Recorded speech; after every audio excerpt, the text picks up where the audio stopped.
talk physical standards while you are dating. Most teens struggle with this area. That's why we're breaking out the whiteboard, and we're going to talk about how to protect yourself, your heart, and your body while you are dating. So first and foremost, we got to really get clear on your boundaries. Okay? This is when you've got to decide for yourself, what are my physical boundaries when it comes to dating? For a lot of teens, they say, okay, well, I don't want to have sex until I'm married, right? So that's like a boundary that they have, right? And so if that's your boundary, one that I would highly encourage, especially in high school, because our hearts are just not ready for sexual intimacy, that is your boundary. Then what you do is you set a line for yourself, because this line is protecting our boundary, our promise that we don't want to have sex until we get married, right? So this line, though, is out from our boundary. Maybe if I show it better like this. So if this is our boundary, we just don't want to have sex until we get married, then we set our line out from that. Because there's a lot of things that can happen before we cross this boundary that can still hurt us. And we got to remember that a boundary is set because we want to protect our heart and we want to protect our physical body. Here's us. Right, so boundaries, they're not necessarily to protect other people. Sometimes they are, but the majority of the time, our personal boundaries, especially physical ones when it comes to relationships, come because we are protecting our own heart and our own body and our own spirituality, I would say. And so that's why you've got to you got to know what this line is, but you also got to know what this line is. So what do I mean by that? Because now it looks like you've got two boundaries. And I would say that this one's your boundary that nothing's going to get crossed, right? And if we do, there's repercussions. There's repercussions to our heart. There's repercussions to our physical body. And then there's repercussions to our spiritual health most of the time. And so this is going to be our boundary protecting line. Because this is the line that says, I don't go into bedrooms with guys. This is our line that says, I don't participate in touching, right? Or heavy kissing. And I'm just throwing these out here. You get to decide what your boundaries are. These are ones that I find protect most teens. I shouldn't say most. These protect all teens. You are not going to get your heart broken if you say, hey, I'm not going to go into a bedroom alone with a young man.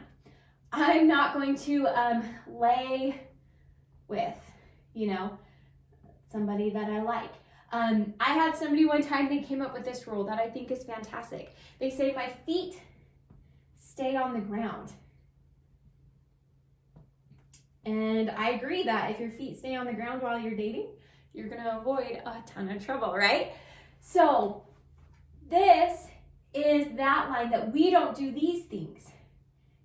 Now, for a lot of us, even if we do cross some of these boundaries, we're still going to maybe hurt our heart and promises that we've made to ourselves, but we're still protecting ourselves from this boundary that we've set that we're not going to do these things. So I like to think about this like Yellowstone National Park. We've got these beautiful geysers, we've got these awesome experiences, these waterfalls, these natural canyons that we want to experience, and they're not bad, right? Sometimes, especially as Christians, we get it in our head that sex is bad and that having these emotions is bad. And that's not true, right? They can be beautiful. They are so necessary and so wonderful in a loving and committed relationship with a husband and a wife. So we want to see these beautiful things. We want to experience them, but we need to experience it safely. And until it's time to experience those things until it's, with your married partner, like, we're not ready for those things. So it's kind of like Yellowstone, where we've got our hot pot. This is a hot pot, believe it or not, with like bubbles because it's hot. But the rope around the hot pot is not right here.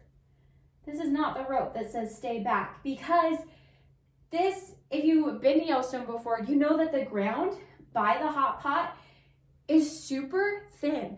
It's really scary. And if you were to step this close to the hot pot, the ground might crack under you. You might still get burned by the steam or by some of the water, because you don't know what's underneath that surface. And so at Yellowstone, this is a really weird picture as we keep going, the crosswalk, for you to be able to see these hot pots and these geysers and these beautiful sights, are set clear back here. So yes, we can still see it. We can still enjoy the beauty of dating and liking a guy and holding his hand and kissing him. But we do so from a safe distance, because we don't want to get close enough that we can get hurt. So when it comes to setting your physical boundaries, have your clear, this is my line in the sand. I've promised myself that I don't want to do this. And I want to throw in a little caveat that we all make mistakes. We all cross our boundaries. And we can pull back from it. It's just a painful experience. It's painful emotionally, it's painful physically, it's painful mentally, right? So that's why it's there, to protect us. But let's set our guardrail.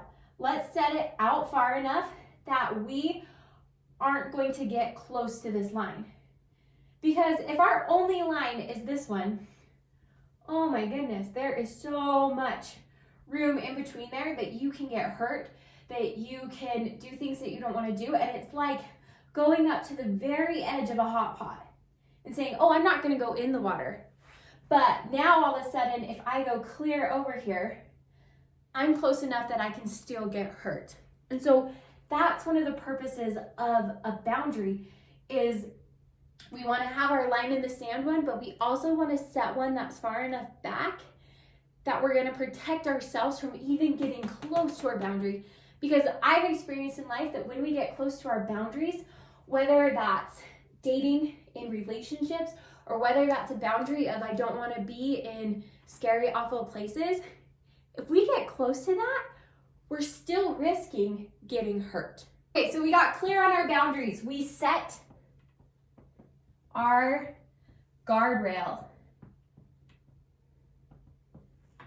right? Think Yellowstone. Think those hot pots. We don't want to get close enough that we could slip and fall in, right? So we've set our guardrails. Now, some of these tips that I'm going to give you on physical boundaries and dating are a little bit more mental. They're a little bit more to prepare you for some of the situations that pop up while you're dating. And one of those is that not all boundaries, I need to abbreviate this word, are shared. This one, especially growing up in a really Christian community, a community where a lot of us were all the same faith, I was blown away that I could date young men of my same faith and we not share the same physical boundaries when it came to dating. Because while our parents, our religion, our faith, our life experiences can suggest boundaries to us, just like I'm suggesting to you not to have sex before you're married, that's ultimately your decision. That's ultimately your standard that you get to set. And not all of your boundaries are going to be shared. And so not all of your boundaries are going to be respected. And so that means that you have to guard your virtue. And I'll just do like a shield with a big V. Because it's up to you to decide, this is my boundary and I'm going to protect it.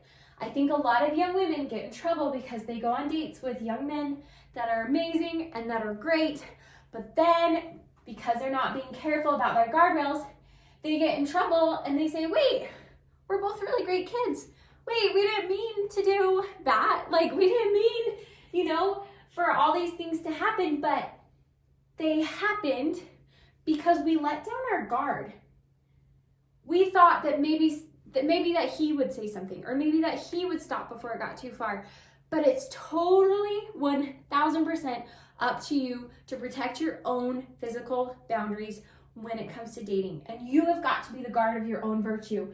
And you've got to be vigilant about your guardrails, because I think young men are amazing. I'm not dissing them at all, but they're a lot more inclined to that physical side of dating. And so you really got to be on the line to make sure that you know your boundaries when it comes to dating, because you are the guard of your own virtue. Now, one more thing that I want to say about boundaries is that not all of them need to be communicated. And this is what I mean by that. So most of us have a boundary that we don't let people physically hurt us. And this is kind of more of one of those universal boundaries where you can walk down the street and feel relatively safe that nobody's going to come out and just hit you. Because one, if they did, you would run away screaming. And two, people would come to your aid and help you, because we've agreed as a society that, nobody gets to be hurt, right? So boundaries like that don't need to be communicated. You don't need to go around saying, hey, don't hit me, because if you hit me, I'm going to run away. I'm going to call the cops. I'm not going to be your friend, right? Some of those things can be assumed. So when you go on a first date with a young man, you don't need to set him down and say, hey, I just want you to know that we're not going to do this, and that, right? Because that can kind of be overwhelming and a little bit unnecessary, right? Because think about it. You don't want to kiss every single guy that you've gone on a date with, right? You only need to communicate your boundaries when you feel like you're getting close to those guardrails. And so if there is a young man that you're really liking and you maybe feel like you've been kissing a little bit too much, or that last time you were alone at his house and while nothing happened, that might be a great time to bring up hey, I'm crazy about you, you know that, but I don't feel comfortable being alone at, a young man's house without their parents there, just because I want to make sure that I'm always good. And I just never want somebody to question, what maybe happened between me and you. So that can be a way that you communicate your boundaries, is when you get a little bit closer to these guardrails. But you don't want to wait so long that you never stood up for yourself and guarded your own virtue when it came to boundaries. Okay, we've talked a lot about dating, kissing, sex, all the things, but I do this because a lot of young women respond to me and they say, Abby, I'm feeling pressure from this guy to do things that I don't want to do.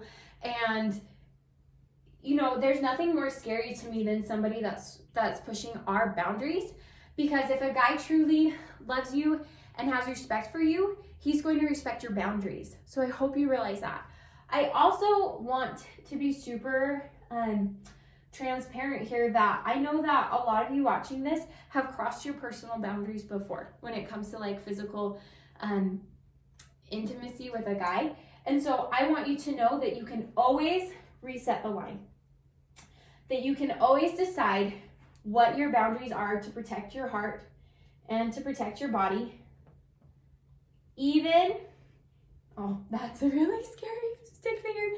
Even if we've crossed that boundary before, we get to reset it. We get to retry, and we get to now say, oh, wow, okay, I've crossed this boundary and it sucks and it hurt and I never want to do that again. And so I've got a guardrail that was my old guardrail, and I'm even going to set one out further because I don't want to cross that boundary again. And maybe until I can trust myself again, I need to set a boundary that's clear out here just to be extra safe, because there's no reason not to err on the side of caution. And if you're somebody that's rebuilding your boundaries, I hope you know that that's totally up to you.